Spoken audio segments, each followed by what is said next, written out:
This is the Comedy Insider Podcast. I'm Scott Dickers. Today I'm with Adam Resnick, a writer who has created or worked on a variety of well-regarded TV comedy shows, movies, and a great book of stories from his life called Will Not Attend. For starters, let's figure out what you wrote on what shows kind of roughly, because a lot of times like people look on IMDb, they'll see that you worked on Letterman or you worked on Larry Sanders, but nobody knows like, well, what particular bits were his. And I know a lot of that is collaborative because it's TV writing and so on and so forth, but I'm kind of curious to know, like, where's your fingerprint on Letterman, for example? And that was your first professional writing job, right? Yeah. Right. I started out there as an intern, so I figure when I became a writer around 1986, I think. I had been there as an intern, then I became like a writer's researcher or something, and then eventually I was submitting stuff to Dave, and directly. To his assistant. But back then it was a smaller shop, and at the NBC show it was like a clubhouse, then.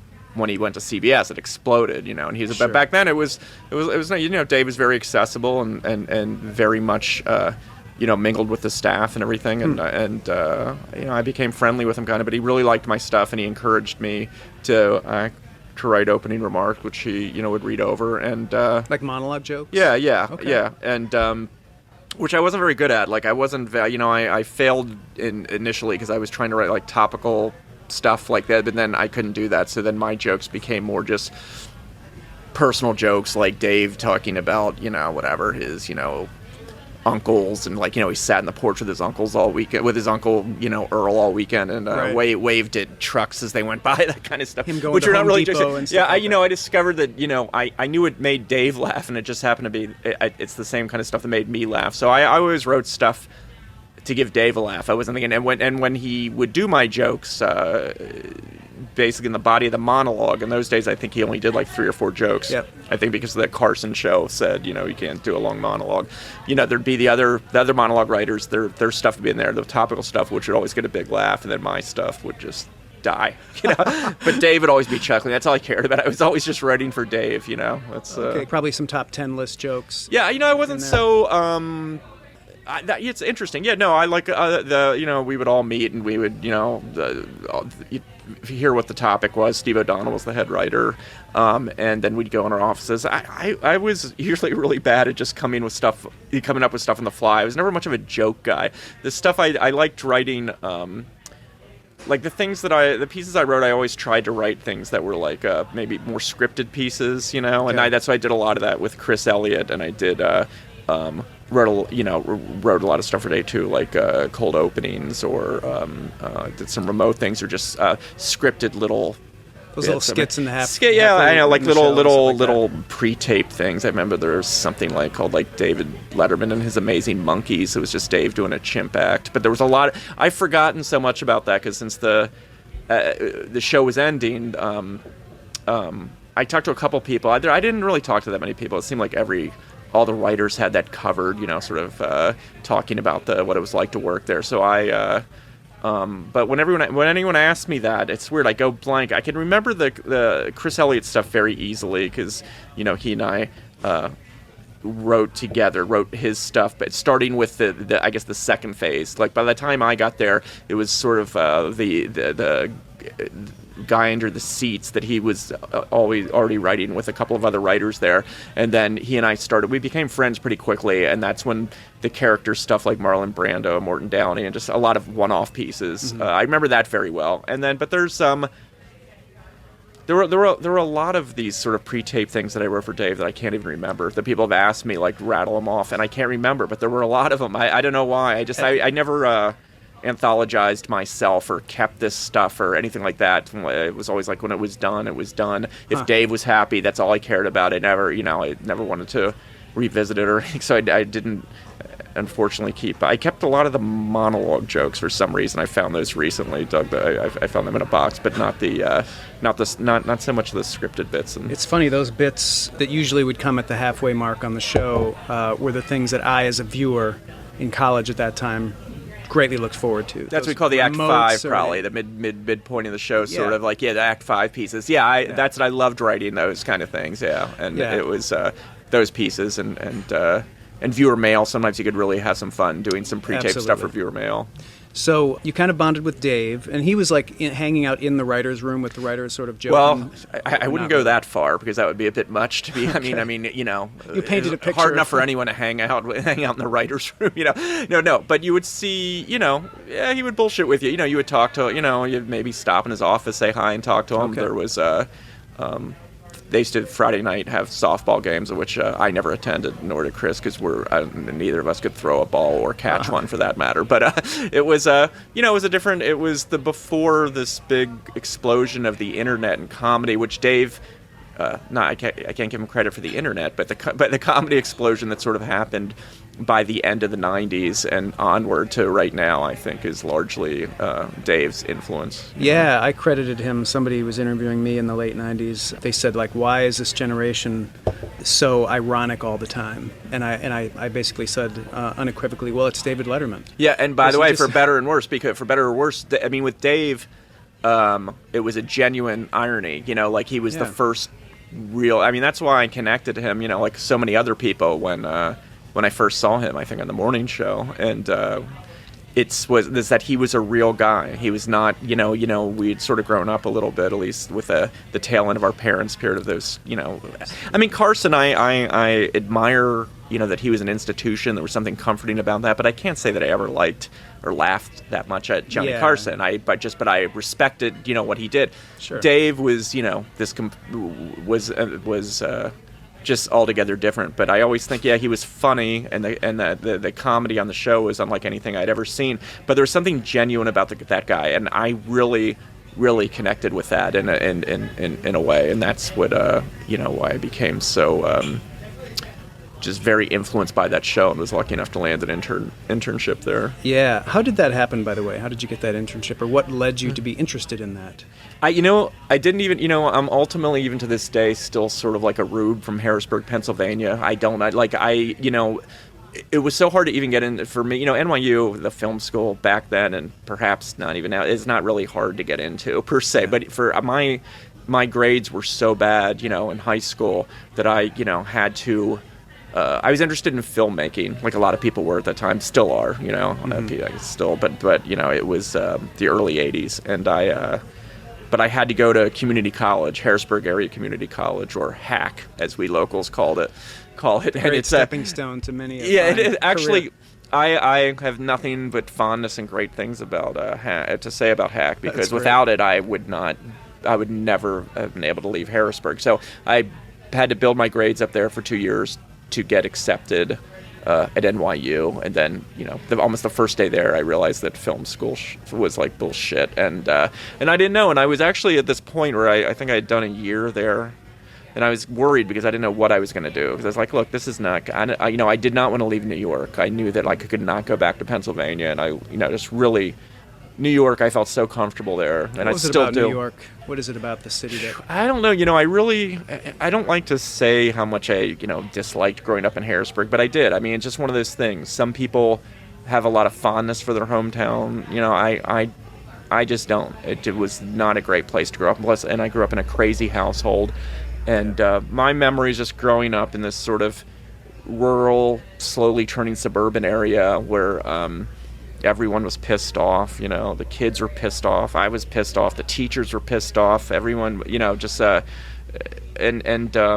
landscape, it was just there was no culture whatsoever. It's like a dying part of the country. Central Pennsylvania, now it's a lot of instead of fields and farms, it's CVS's and little strip malls with crappy Chinese restaurants and things. Oh, it was like more that. Like farming than it was in where I was. Okay. Where I grew up. Well, it was I lived in two places. The one was sort of like a newish suburb, you know, after people, like I said, fled the city by the '60s, or you know, and then we moved. My dad literally bought like a farm, which was a mistake because we didn't know anything about it, I think. But that was very much my dad. You know, he liked the idea of that, and so there was like, that was.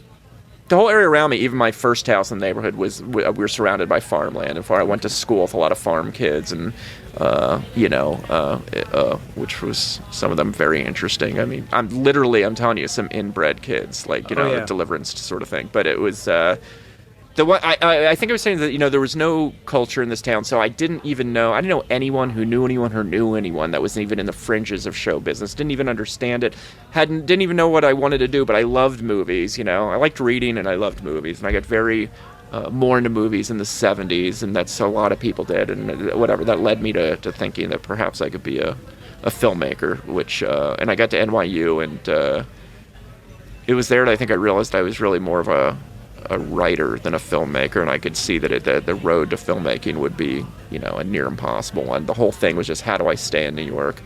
And so anyway, I was sitting there one day just really worried, thinking, I don't know what the hell I'm going to do. Like, I cannot go back to Harrisburg. And that was kind of the option for you, was... Yeah, there'd be nothing else. I couldn't afford. My family couldn't afford to keep me in New York, and I, sure. Was, and I'm not the type of guy who's gonna get a few guys and say, hey, let's find some rat hole on Avenue D, and we'll all be waiters. Just I can't live alone. I don't care how small the place is. I ain't gonna live there. So I mean, that would have been tough. So that worried me, and I didn't hang out with anyone. I didn't make any friends at NYU. I was just always a guy that was by himself. And but anyway, this kid came up to me one day and was talking about he got an internship somewhere reading scripts for a producer and I guess writing coverage. And I didn't know what any of that meant. I didn't know what an internship meant. I didn't know what he was even talking about. What do you mean you read scripts and write coverage?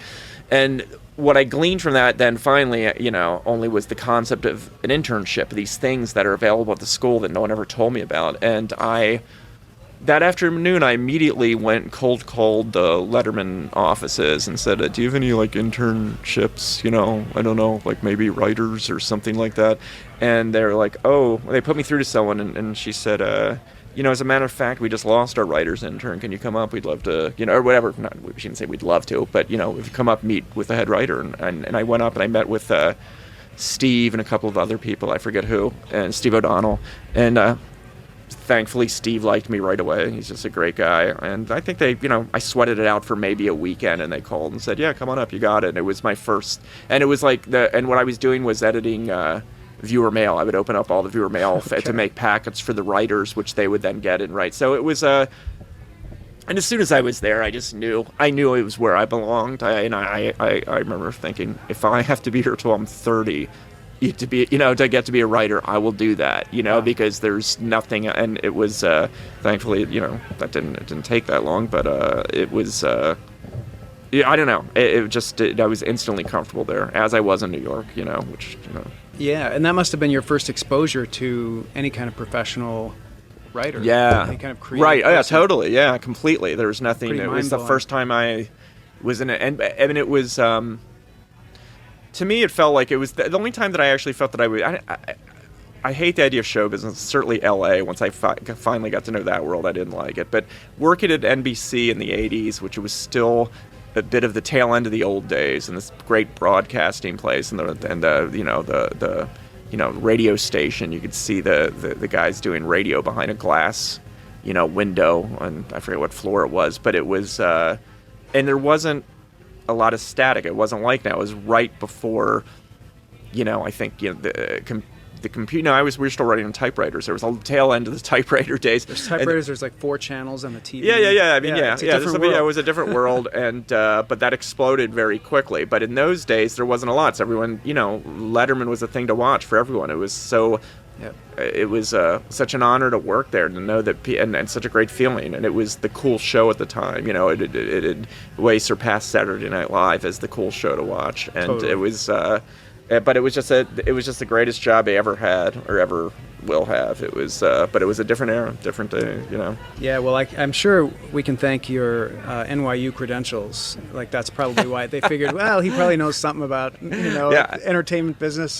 Bring him on as an intern. I think literally they had lost an intern, and whoever was filling in that worked to open up viewer mail couldn't be happier to get someone in there to take that over. So that was all, again, that timing thing. Where they talk about time. Luck is such a big part of the business, and if that had not happened.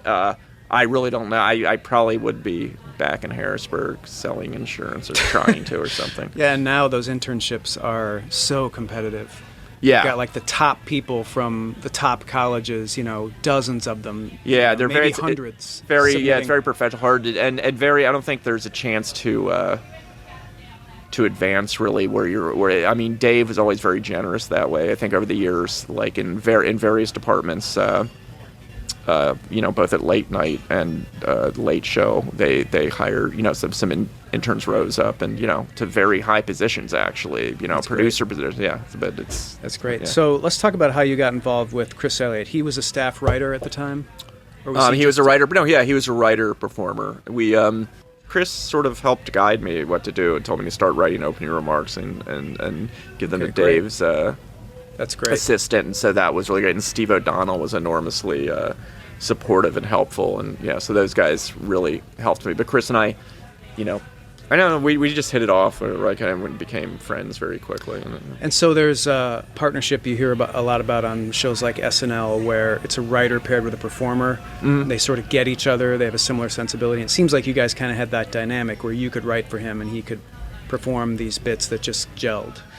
Yeah, I think that's true. I think, and he, like I said, he just went through the phase of the real groundbreaking stuff that I was such a fan of. All those guys, Guy into the Seats, Panicky Guy, Fugitive Guy, yeah. The guy who taste tested the paint thinner or whatever. All those Guy things were, he wrote with Matt Wickline and Sandy Frank.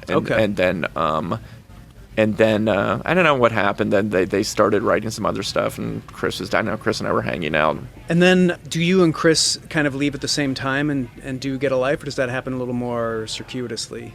No, what happened was Fox I think wanted to do a show with Chris, and they offered him some kind of a deal. And to me, it's interesting. I even though such a lot of great programming came out of Fox, do I look back, that was sort of the beginning of the end of the good old days. It was like a new channel. What am I? Yeah, right. What is this? What's this new channel?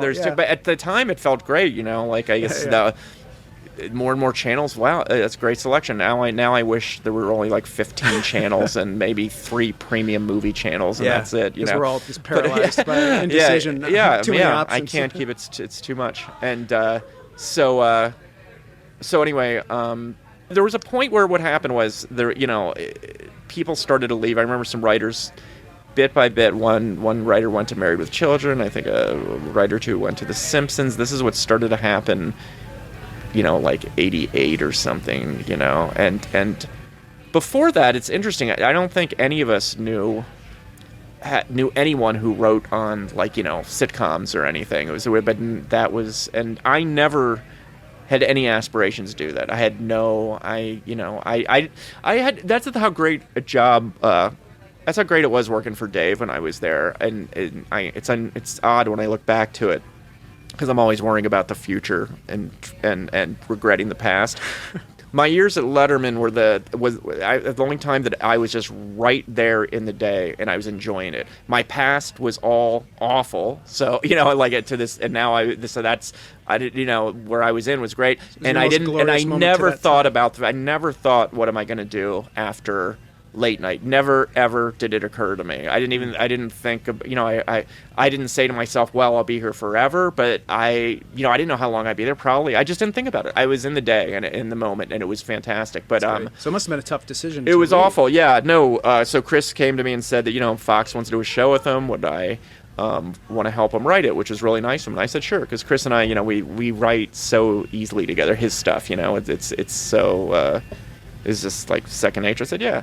And so, Chris had some idea, like maybe, there were some ideas that were, that we were batting back and forth, including briefly Marlon Brando as sort of like a nanny. That was around, I forget whether as a nanny, Mr. Mom came out, or I don't know if that was around that period. Like maybe, Marlon Brando was like a nanny that lived with a family. Chris is Marlon Brando. Were you involved in his specials? He did like the FDR. No, that was all Matt else? Wickline and Sandy Frank. Those were great. Okay. Yeah, I was along for the shoot on Action Family, which was a lot of show. Okay. Yeah, those are like classics. Yeah, but I suppose you guys sort of looked at. I knew Chris. I might have been an intern for part of that. Okay. Yeah. So, but I was already sort of.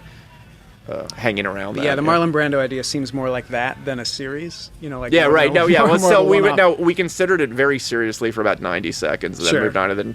And then Chris was circling around some kind of weird Dennis the Menace series where he would be that Dennis, and that sort of evolved into Get a Life, and so we wrote that, and I didn't think anything of it. I just thought even then, I just assumed that, well, nothing will happen with this. And I didn't really, I was happy for Chris, and he, I'm sure he was very excited about it. I was ambivalent. I just assumed it wouldn't happen. So this is how you're feeling working on the pilot or doing the writing first the season? writing the pilot. Then suddenly they wanted to make the pilot. Then I still even thought then I wasn't sure. And I was, the pilot too, we had to make a lot of creative adjustments that probably we didn't like. But Chris, obviously would want the show to get picked up, and was right. and I guess I did too at that point for Chris, whether I was going to hang on or not. But so you have to make these kind of concessions, and the pilot is still my least favorite Get a Life episode because it's kind of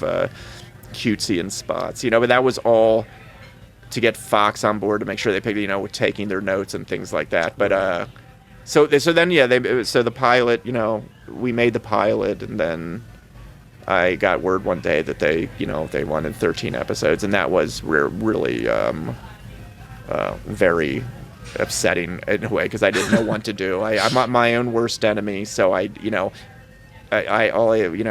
could just, in a sense, I always know that I'll make the wrong decision. So my instinct that I'm not fucking doing it. I'm not going out there.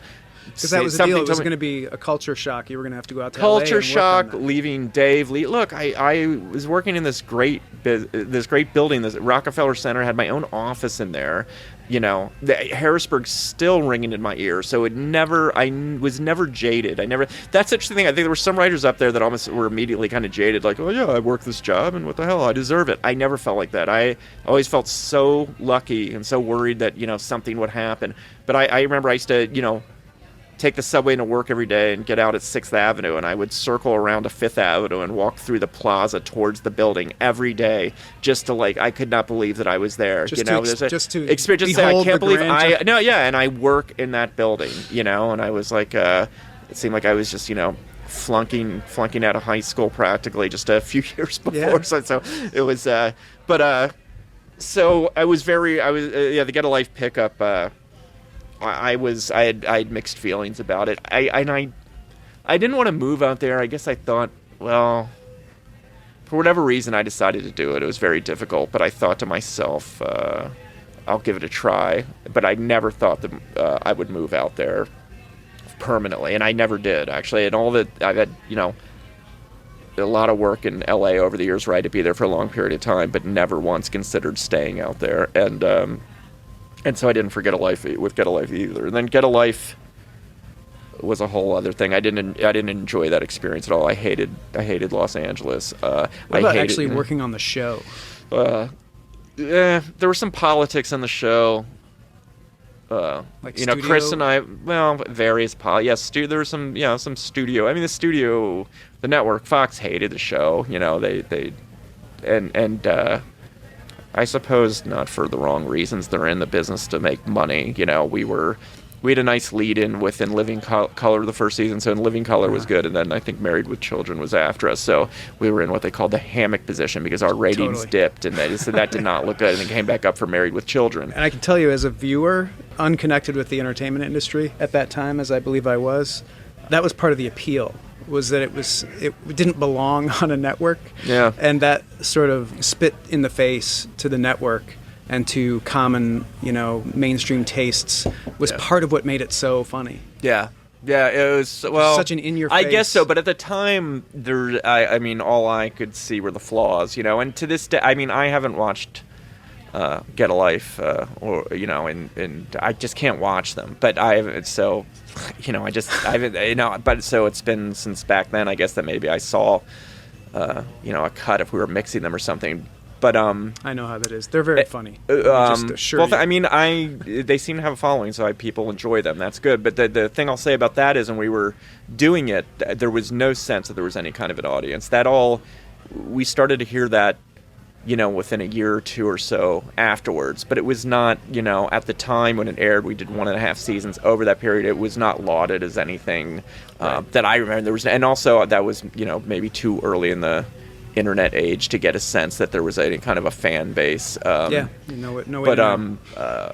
Ultimately, I'm comfortable with that level of audience, because I think, a lot of times, barring great stuff like The Simpsons or certain things, a large audience often means that, if it's appealing to too many people, it can't be that good. That's still my snobbish way of looking at things, but with the rare exceptions of truly great things that can appeal to so many people. Yeah. I'm for as many, look, anything I do, if the more people like it, that's great, but that's fine, but I just don't think I'm capable of doing anything that would appeal to a really large audience. And so. And there's always, with guys like me, failed pilots, feature scripts that, either don't get made or get turned into horrible movies. You're making a living producing a lot of stuff that nobody sees. Yeah, see, that's the thing. It's like that suddenly I was sucked up into something I never intended, and that was to just be a guy writing sitcom, writing pilots and stuff. I don't know what I thought. I was just happy at Letterman. I didn't even I didn't think about it, but whatever. You just but you have to keep making money. You live in New York, You got an overhead. So after a few of those projects that didn't hit or whatever, how does Larry Sanders come about? Is that through Bob Odenkirk, perhaps? No, Gary had asked me to actually, when the first season, I remember Gary calling me and asking if I would come on as a writer. And at first I was thinking, I don't know what the show is. But more importantly, I had a very important project lined up called Cabin Boy. So I was like, hey, I'm about to make a movie. I don't have time for this new show. Then so it was, so again, one of these many, my career is just littered with bad decisions and bad luck. Like I say, as much as, and it also has some good luck in there, so I can't complain too much. So, it would have been great if I'd have just gone on Larry. Well, I know it would have been great. I worked on Larry Sanders. I would have, I think, preferred to stay a fan of Larry Sanders and work there. That was also, that was Gary's show. I don't know how good I am at, clicking in and working for someone else, and someone else's thing. Dave Letterman is the only person that I felt I could succeed at that, and also really, feel good about it, and I could contribute to it, and felt like it was just, that it just felt right. And so you don't feel like your sensibility necessarily meshed with? No, I think Gary's? it did. I think it did. I just think that,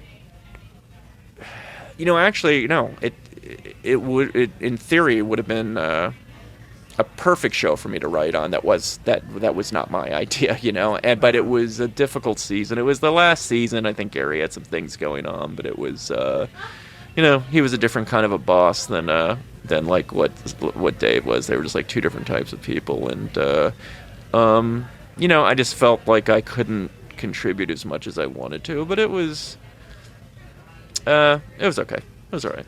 You obviously have, despite some of your misgivings and mistakes and bad luck, as you call it, you've obviously carved for yourself a very prolific career, and so many people in the industry love and respect your work. Yeah, I don't Looking know. back on it now, are you proud of the vista of work? Or do you just, like you said, look back and just kind of see the mistakes? Yeah, that's pretty much... No, I'm proud of... what I wrote for Dave, and more recently, the book I wrote, I'm very happy with, and then that gaping canyon in the middle is problematic for me. Yeah, I want to talk to you about the book, but first, it's so interesting to me that you never really had that much of an inkling to write. And before we started rolling, you were talking about how you don't necessarily consider yourself in comedy necessarily, and the word kind of makes you bristle a bit. But for better or worse, that's the it's line not that you've been in. I know that I'm easily associated, and comedy for some reason is easy for me to write, and I can't say, oh look, I'm not in the comedy business. All I'm saying is I choke on that word for some reason, because it's not like was ever this gigantic comedy fan. I was not like one of these comedy geeks that ran out and bought the new Steve Martin album, which is nothing. There's nothing wrong with that. I just was not interested in it.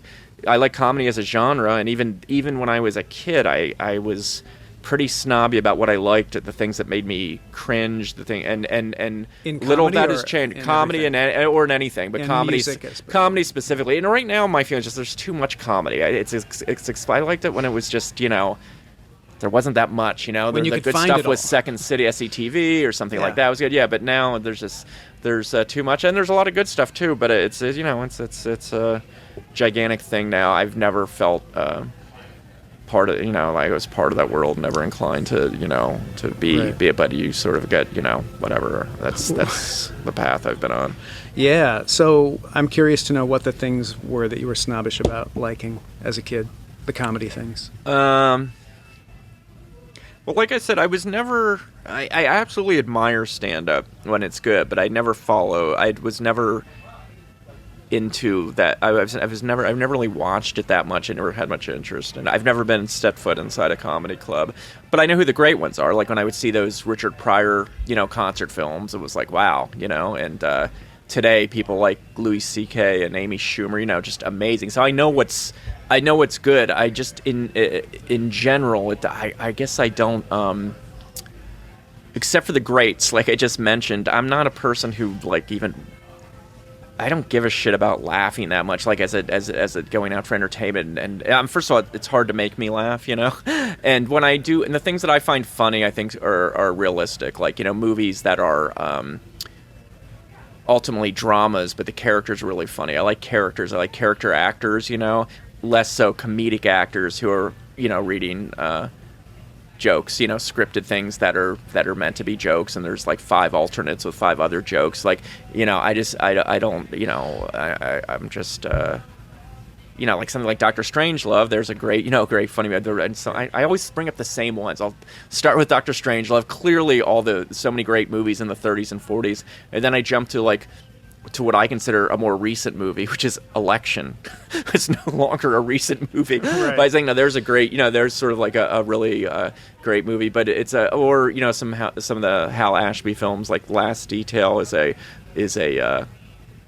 funny movie, really funny movie, but it's a drama. It's not about jokes. It's real people. These are real characters, and that's what I've always looked at, admired, both in movies. I like character actors, and I like in life people who are characters. Like my father was is a character, a really funny man, but never said anything to be funny. He's never told a joke, would never done anything like that, but he's just naturally a funny character. Yeah, and that's what I like saying. You look at a movie like The Last Detail, they're feel like real people. Those guys are characters, that you meet, and that's what I like. The idea of let's make a comedy, let's make a funny movie about whatever, it's just not gonna, about playing dodgeball or something.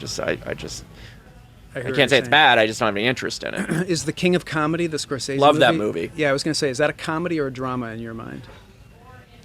That's I think a surreal drama. That's really funny. But I mean, look, I laughed the whole way through it. I mean, but it's something that I think that's a dramedy. I think I read once that Scorsese doesn't consider it a comedy, but I think it's hard not to take as a comedy. That's a movie that right off the bat, I love that movie. Yeah, I feel like one of the reasons why your comedy is so good is because it taps into what's real, and I think you understand the power of comedy that comes from real life as opposed to comedy that just comes from somebody coming up with a joke idea. Because stuff in real life is funnier. You just can't compete with the real things as opposed to made-up things.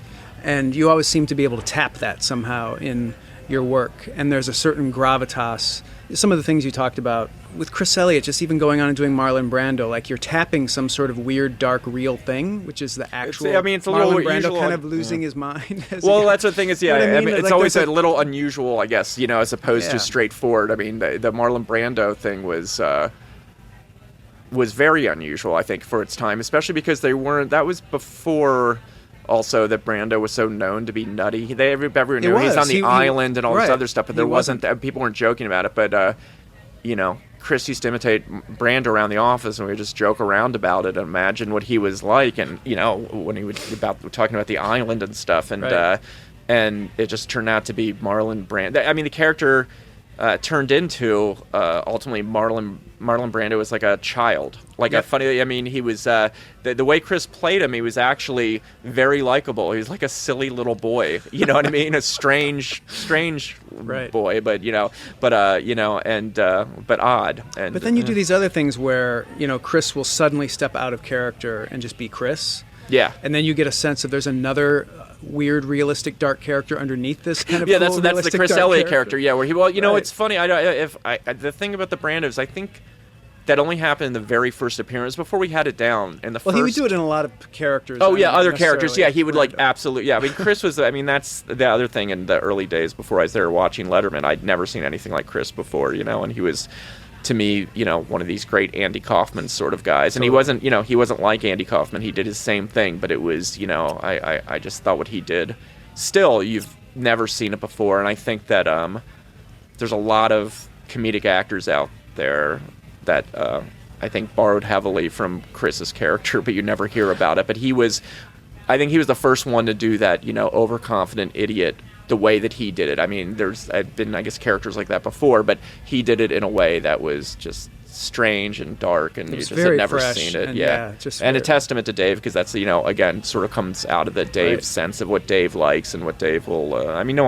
Dave's the only one that would have allowed something like that on the air. Do you feel like that in some way that's like you trying to make sense of such a powerful character like your father in your life, to like come up with these crazy characters and like dig into them and figure out what makes them tick and show them fail and show them as kind of ultimately foolish? Well, no, it's funny in my writing, and the writing that means something to me, not just something that I've written because I have to make some money, but anything that I've written, I don't think I put that much thought into it. I didn't mean consciously. I meant like unconscious. I mean, I notice a lot of stuff, like stuff that I've done. There's particularly stuff in the book that was long after I wrote it, that certain things became apparent to me, that were probably just some subconscious thoughts that I wrote about, but it wasn't, I wasn't trying to do that. And I think that's how probably, the best writing is, like you don't overplan, I don't know. I can't fucking talk about writing. It's so unique for everyone. I don't know the whole thing about the process. I don't know. I write the way I write, and how is that? Do you just sit down and pour stuff out, or do you plan slowly and with a lot of putting it off and clean the keyboard? I don't know, that goddamn internet. I hate it. And by the way, that thing where you can put the lock on it for so many minutes, it doesn't work. I'll just unlock it. Yeah, I know, right? Yeah, it's you have to have no internet. Yeah, no, the internet without a doubt, especially with me, who I think I'm sure I have some degree of diagnosed ADD, probably, going back to when I was a kid. It's not a good thing. It's a distraction. But when once I buckle down and do it, then I'm really, then I can tell when I'm sort of in some kind of a zone where I'm writing something. But it's sometimes I'll just start off. I'm just thinking of the type of what I'm mostly writing now, which is like short fiction. It's the stuff I've been sort of working on. You're working on a new book? Yeah, well, hopefully that's the plan of what it'll be. I didn't want to. If you're writing short fiction, unlike the book I did before, which was a proposal, where they just, they read the proposal, if they like it, they buy it. Short fiction, I'm not sure about. I don't even really want to. I really don't want to take it out anywhere yet. I want to get some stuff together and see what it looks like and see what I have. But that stuff is. I mean, that's what I really enjoy, and I think it to a deeper place than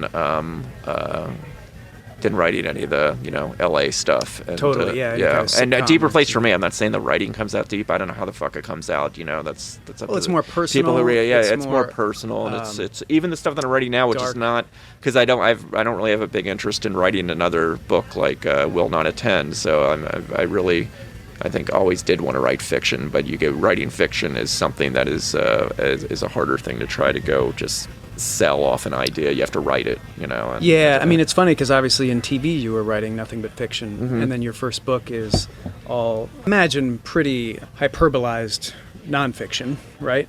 Yeah, you're right. No, that's a good way to put it. Everything, it's all true. There's there's nothing that I made up out of whole cloth. Some of it is very much, practically, especially when it involves my dad's conversations and everything. I pretty much have a very good memory because he's a guy who repeats himself, like how he talks. But then, you form it into a story. You make a little bit more of an adventure out of it in some things. I mean, that's what it is. But it's all.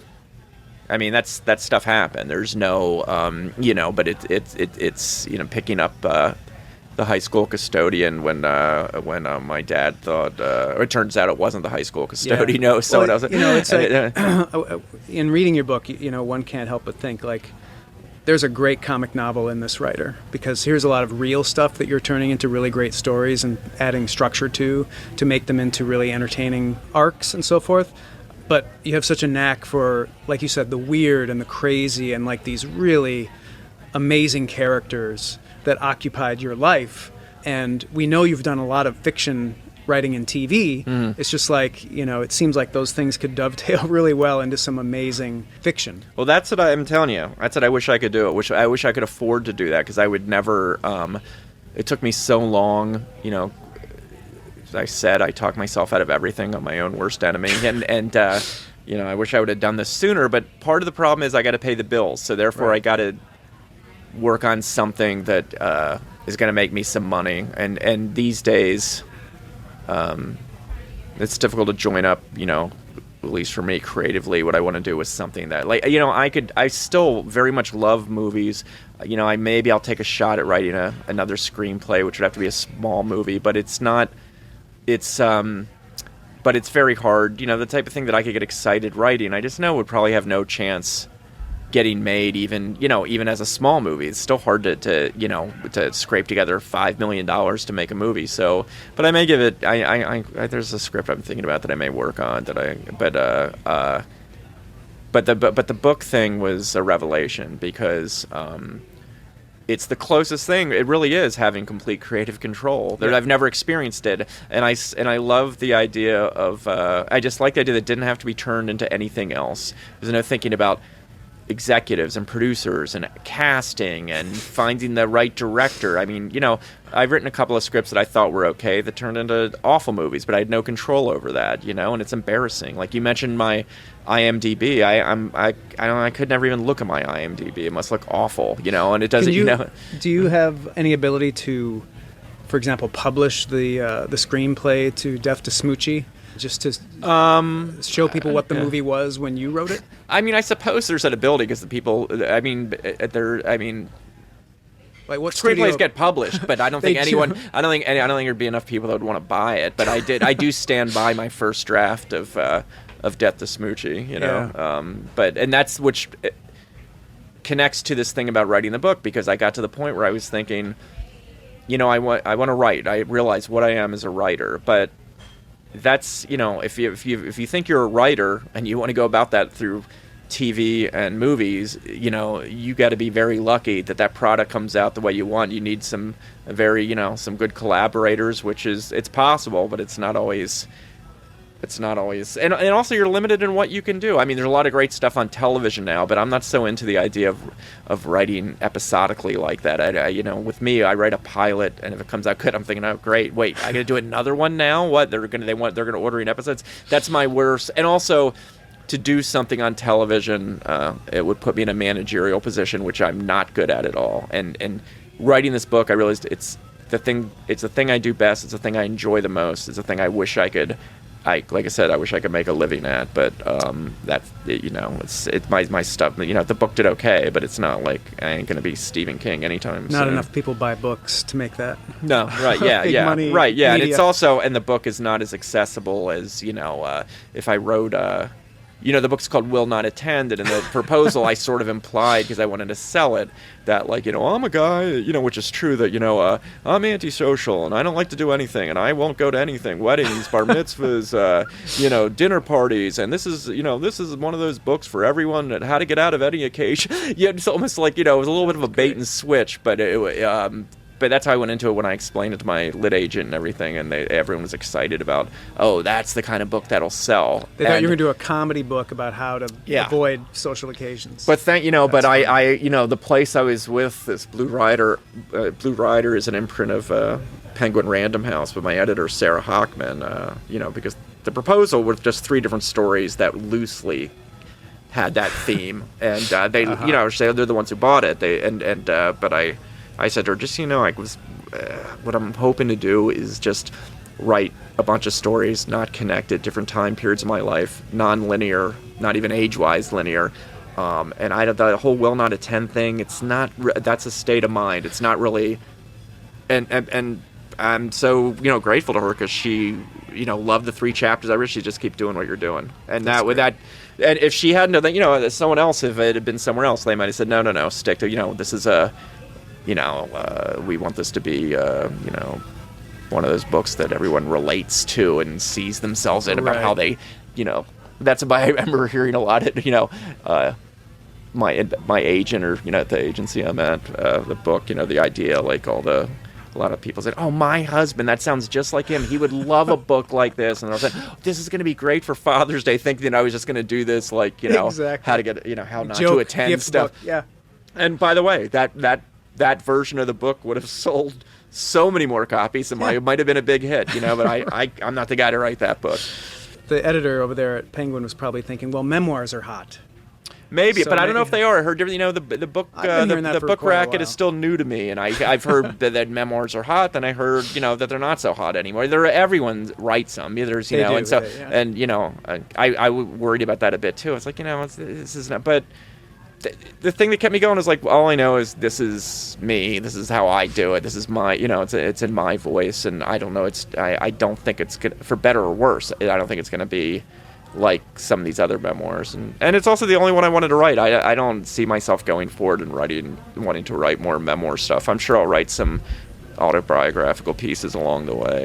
It seemed like you might have picked like the top stories from your life. Yeah, there were like a few others that were in contention that I had either finished or got halfway down the road, but it was one of these rare things which just everything, my instincts were correct. I knew when it was just the right amount of chapters, and I had the sense that even I had another chapter that was a pretty good chapter, but I thought it threw the balance of the book off, and it took me a while to, I thought of sequencing it like a great album, you listen to a great album that's sequenced in a right way, even though I know that people would read it out of order, but if you're going to read it in order, I really, keep changing the cards up on the board of the chapters of how I went, and finally, I think I came up with whatever the sequence that satisfied me anyway.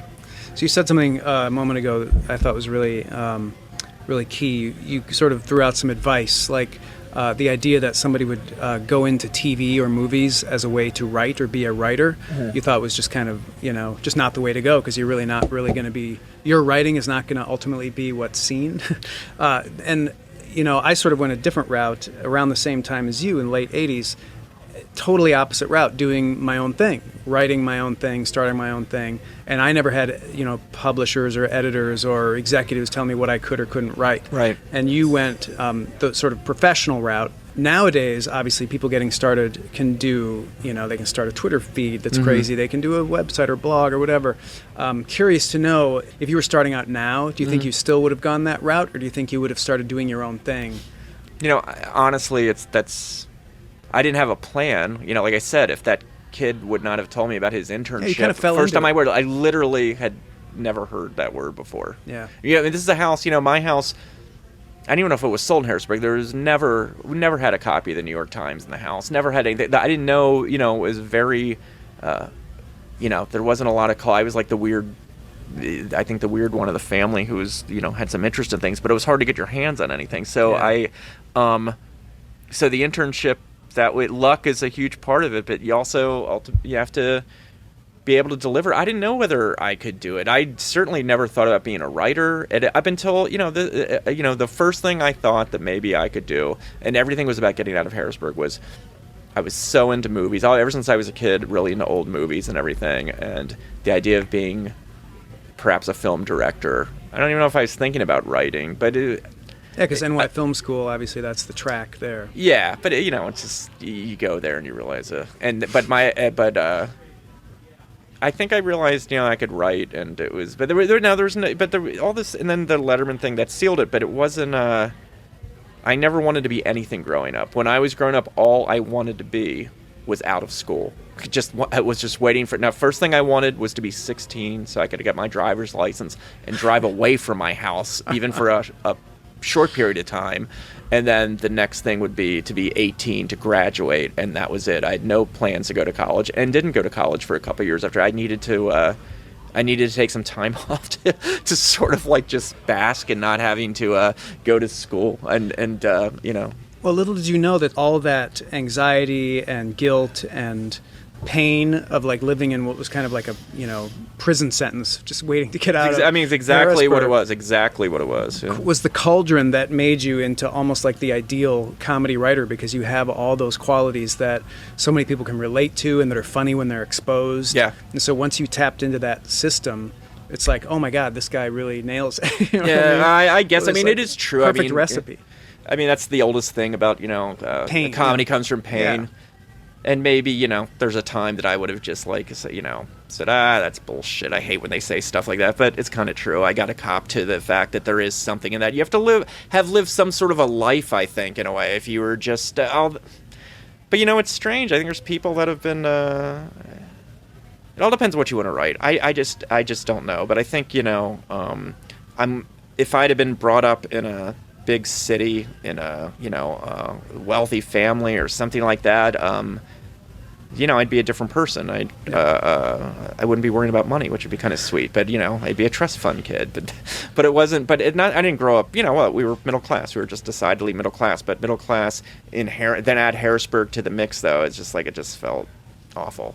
My dad was a salesman. Sometimes he had an insurance salesman. Sometimes there'd be good years. Think, hey, we're doing okay. Then there'd be some years that weren't so good, and so it fluctuated. But ultimately, it was.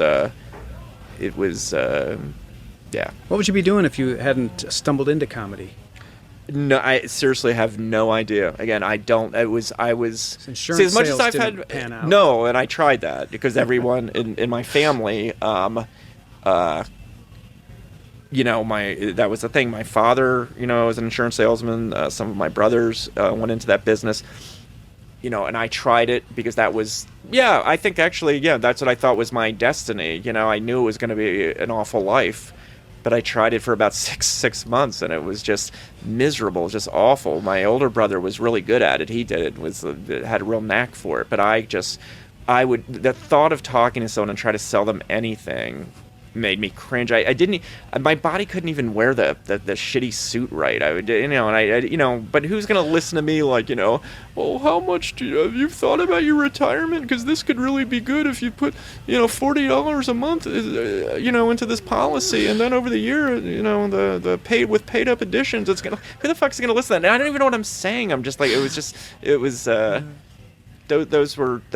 Although there's a lot of memories. I'm glad I did it because it was it's funny. The office I was working for at the time, the boss who I write about in the book, was a great character and a fun guy to be around. I loved him, and there was this other aspect that I didn't write in this. Actually, I thought the story in the book would be more about this, but I ended up not using it. But there was the thing that was interesting is while I was there, the office was slowly being taken over by these born-again Christian agents, who they kept bringing their friends in. And it's fine, nothing against born-again Christians. They were from the South. A few of them were from the South. And I'm just imagining the reaction of all those guys that you write about who worked there for so many years. Yeah, there was there was some old timers. There was this one. Anyway, it was very funny. But these. These guys were trying to convert me and everything, and and trying to say, you ought to come out this weekend. We're going to the church. We're doing this thing here, and this is Adam. You should hear about some things because let me tell you, the woman, the girl, my first girlfriend who brought me to Christ, she was a Jew. So you shouldn't need to be calling the house all the time, and I'd have to drive around with these guys on sales calls because a lot of times you'd buddy up, and. I remember we went to Hardee's once, and I'm with this guy, and And so we have that orange tray with our hamburgers or something, and I'm ready to eat, and I see him slump over, and I'm really concerned. And I said, Don, you okay? Don, I'm shaking his shoulder, and he raises his head, looks at me, really pissed off, and says, I'm praying. So that was like this is that kind of stuff, and that could have been your life. Yeah. I mean, it was awful at the time, but those are the types of things that I'm glad that I have. Yeah, where I grew up, in a way, I got to say, I'm grateful, because there's a lot of interesting things in the area I grew up, the people that were there, and if I grew up in a place like New York, it wouldn't have been as interesting. Well, forget professionally, but like, what about you personally? Like the upbringing, which you describe in great detail through the stories in your book, is miserable. Yeah. You're living with all these brothers who it's just like a war zone in your house. Right. And your father's a very imposing figure, and it just feels very dark and and nervous every second of my life. Yeah, constant paranoia. Where I was scared, nervous, hiding, like a little rabbit behind lacquer. Yeah, and, exactly. Comedy writing must have been in some way like a tether that pulled you out and brought you to a happier place in some way, I'm guessing. I wouldn't say comedy writing specifically. I would say getting into the Letterman office was the biggest thing that changed my life, because there really was. It was before that, and it was after that. The day I set foot in there as an intern, my life was changed, and I saw like I said, I don't know how to describe it. I was just comfortable there. I would not have been as comfortable if I was an intern at Saturday Night Live, if I was an intern at, who the hell knows, whatever was on at that time, or in New York. It was that show specifically. It was Dave. I'd never been more influenced or more taken by anyone. And keep in mind, my big thing was movies, and I was not into comedians or something. Yeah. But this guy's sensibility and his honesty and everything, the way he was, and his low tolerance for bullshit, was what I really strongly connected to. Like, I suppose, as a lot of people did, but for me, it was something that it was the only place on earth where I belonged at that moment. I was lucky enough that that convergence happened. You were and born so therefore I can't bitch too much about the bad stuff, because really that was everything and continues to be. You were born again through the love and grace of David Letterman. Yeah, well, that's true to a certain extent. They are very well put. How does your father and how do your brothers feel about your success in this field? That they well, my parents have always been thrilled. I mean, thrilled and also confused at times. Like my mom, now that Dave has left the show, I don't hear it, but I don't think they quite understood anything that I did, after Dave. So, up until even a few months ago, my mom, I've talked to her every night, and at least, every so often we'd be on the phone and there'd be a break in the conversation, and she'd say to me in a sad voice, "Do you still talk to Dave?" Like, maybe he'll let you come back. That's the only, she got it. But the other, it's been a lot of embarrassment. I mean, Cabin Boy was a huge embarrassment. It's like, who am I to tell you? You're asking me questions about, subconsciously when I write, does this come out or that come out, and pain and this and that. Like, and I'm the fucking Cabin Boy guy. It's hard to explain that, but I got sucked into it. My path in this business, was very strange. Like Cabin Boy, not to get far off the track, but Get a Life happened because they wanted Chris to do a show. We wrote it, and they did it. Then Tim Burton was a fan of Get a Life. We were out there doing Get a Life, and he called Chris in. Chris took me, and Tim wanted to do this. He was doing the second Batman, but he wanted to go back for his next movie to a small movie like Pee-wee's Big Adventure, and that's how Cabin Boy. And then he was supposed to direct Cabin Boy, Tim, and it was written for Tim, and then I somehow fell into to direct Cabin Boy, which I did not want to do, but everyone was like, it was a mistake. Yeah, so then that was the most, and then my name's been on some other stuff that's come out really shitty. That I have, there's too much to talk about with Cowboy. I can tell you all that about all that shit. But I've had some other, this movie where Nora Ephron was brought on to direct it. It wasn't her kind of movie, that she should do. And then Death to Smoochie, I was never really happy. But those scripts, I got to say, they were kind of okay they could have been, I think, director, in the best of worlds, elevates the script. It's a combination, I think, of the best work of, like, even in more recent times of, like, Charlie Kaufman and Spike Jonze. Great collaboration, you know what I mean? Which is rare. Yeah. And, but you worked with on Get a Life. Yeah, Charlie's a get a life. I mean, no, but I mean, I still talk to Charlie occasionally. He's a really good guy, and that's all my memories of him, because I tried to, he was a good, he was really funny and stuff, but very shy, and my memories of Charlie Get a Life is just that he was a really nice guy, and he was a good writer, and Bob, of course, was there. That was the second season. That's the one I enjoyed the most. Charlie, Bob Odenkirk, a couple other people were good to be around. Yeah, that sounded like an amazing group. Yeah. Well, you're a very humble, unpretentious guy, which I appreciate. Oh. But, everybody in the entertainment business does some stuff that's great and does some stuff that's not great. Yeah. You should go easy on yourself, because the great stuff is super great. Well, I have to tell you, that's nice of you, but it's hard for me to believe. I would that, but it's not. I'm not. I also don't want to come off as like I'm blaming everyone but myself for things that came out shitty. It's like although some of it was not my fault. That's the weird thing this is what fucks my head up. This is what makes me crazier than I'm crazy enough as it is, but I would love nothing more than to like say to myself about certain things, well, you did have a hand in that going south, and then I could feel good, actually, like, you did. I can beat up on myself. It's when it doesn't quite make sense, when there's some times that I'm thinking like, that was just pure bad timing, bad luck, and that's when it's more problematic for me. Like, I don't want to get back into Cabin Boy, but it's like when you can't pinpoint the blame. Yeah, and forget all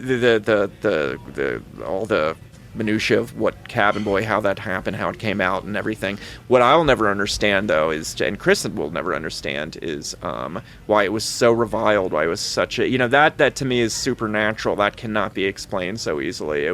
But it fucked me up for life. I've never been the same person. I've been, when I was growing up, we always had lots of dogs, and we had this a German Shepherd that I really loved. That he's a great dog, but one of the neighbors, it was a rural area. I guess he came on his land and he shot the dog. Didn't kill him, though.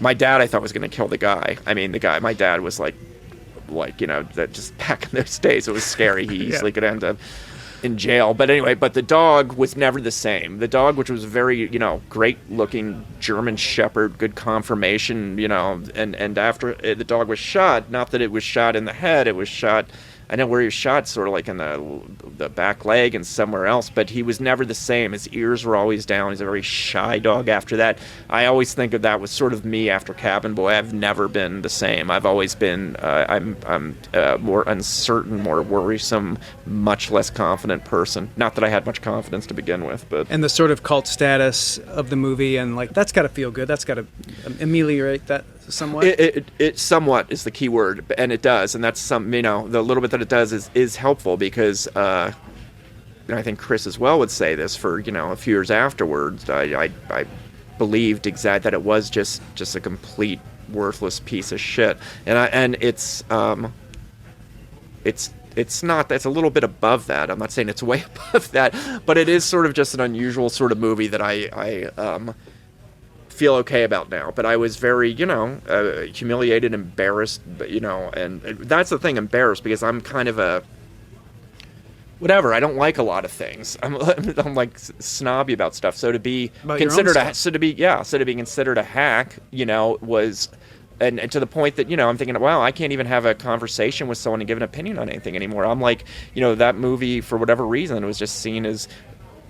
That's what I don't get. So you can say what you want about Cabin Boy. I wouldn't call it hacky, but I think that at the time it was seen as below a Pauly Shore movie. I think I can help.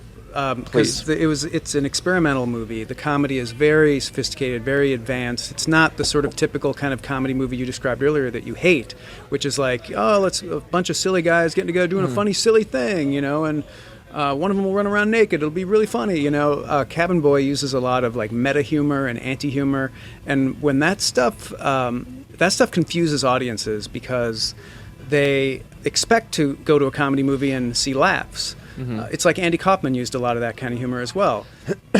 He would go up on stage and eat a bowl of ice cream. Right. And that's very funny anti-humor. Yeah. And a lot of people are going to be into that and get it and say, I get it, he's making fun of the whole idea of humor. But then there are a good amount of people in the audience who are pissed because, hey, we came here to see a comedy show. And I think that's where you get the actual anger at Well, the Cabin critics Boy. especially were Yeah, very like angry. they're yeah. the perfect example. Like, But I know why they were so comedy. angry. They see That's why. maybe Anti-humor okay, does that. Yeah, I think maybe you're right. And I don't think that Chris and I consciously thought of that or anything, like Brando or anything we did in Letterman as anti-humor. It was just what we felt. You just do it. Yeah, right. And the other thing on Cabin Boy was the other thing to add to the mix that sort of made it a little wonky is, it was written for Tim Burton. Like if I set out and I wanted to write a movie, for Chris or for just if I was going to write a screenplay, something like Cabin Boy would have been the last thing I would have come up with. It was so it just and I think I thought I didn't want to do it at first. When Tim finally said, you should do it. This is you and Chris. This is more your thing, and he had decided, he wanted to do something else, and which was nice of Tim to offer that opportunity. But it was, but my original instinct was, I don't, I've never directed anything before other than, a little bit of tiny little remotes or something on Letterman or pieces like that. And plus I was thinking, well, this isn't this isn't something that I don't know that I have this burning passion for, to do. But then enough people convince you that, this is shot like this comes along once in a lifetime and just do it. And plus after that, you write your own ticket and write whatever kind of movie you want. But never, that's a lesson of that one. Never do anything just for the opportunity or to assume, it's not necessarily what I would do, but it will lead to something more and better things afterwards. It's that was a mistake, but I don't blame myself because I was just stupid and younger and didn't understand the bit. That's the other thing coming from Letterman. We were insulated and protected. Dave, it was very anti-Hollywood show business. No people had aspirations. There weren't people that aspired to do. And if a joke bombed in the monologue, he would recover, and it would be funny. His recovery would be funny, and everything would be fine. But it was so almost like Dave didn't say it this way. It was almost implied, but it was almost like, be careful. We go after that Hollywood because those people, that's a bad play. But that cliche, in a way, I think, maybe it's a self-fulfilling prophecy. But I never liked that. It's weird. First time I set foot on the Letterman set and was in the studio. It was like the most amazing feeling in the world. First time I was in LA and walked onto a movie lot or so, I was just like, ick. It's like it's fucking hot. It's like I don't feel. It had no magic for me whatsoever. Los Angeles, the movie studios, all that stuff. Just hated it. Well, you learned an important lesson there. Follow your heart, because it seems like those projects have done really well creatively for you. Well. Yeah, some of them, I guess. Ringing self-endorsement. Thank you, Adam. It's been great. Thank you. This is nice of you. Thanks.